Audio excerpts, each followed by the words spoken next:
દિયોદરના લુદ્રા નજીક કેનાલમાં ભાભરના મીરા ગામના દંપતીએ પુત્ર સાથે ઝંપલાવ્યું હતું। 36 કલાકની ભારે શોધખોળ બાદ લાશ મળી।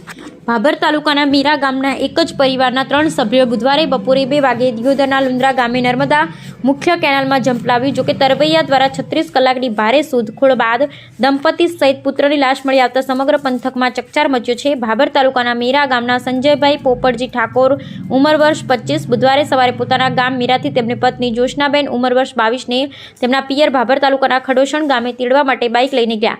ત્યાંથી પતિને તેડી પુત્ર સાહિલ સંજયભાઈ ઠાકોર ઉંમર વર્ષ 5 સાથે ત્રણેય જણાએ અગમ્ય કારણોસર દિયોદર તાલુકાના લુંદ્રા ગામ પાસેથી પસાર થતી નર્મદા મુખ્ય કેનાલ પાસે બાઇક પાર્ક કરી કેનાલમાં ઝંપલાવ્યું।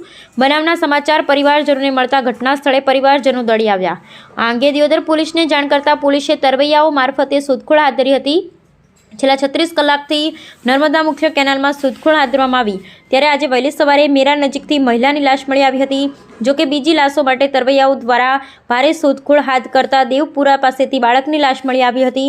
જોકે મેરા પાસેથી અન્ય યુવાનની લાશ પણ મળી આવી હતી। છેલ્લા 36 કલાકની ભારે શોધખોળ બાદ દંપતી સહિત પુત્રની લાશ મળી આવતા સમગ્ર પંથકમાં આરેરાટી વ્યાપી અને લાશોને પીએમ અર્થે દિયોદર રેફરલ હોસ્પિટલ ખાતે ખસેડવામાં આવી।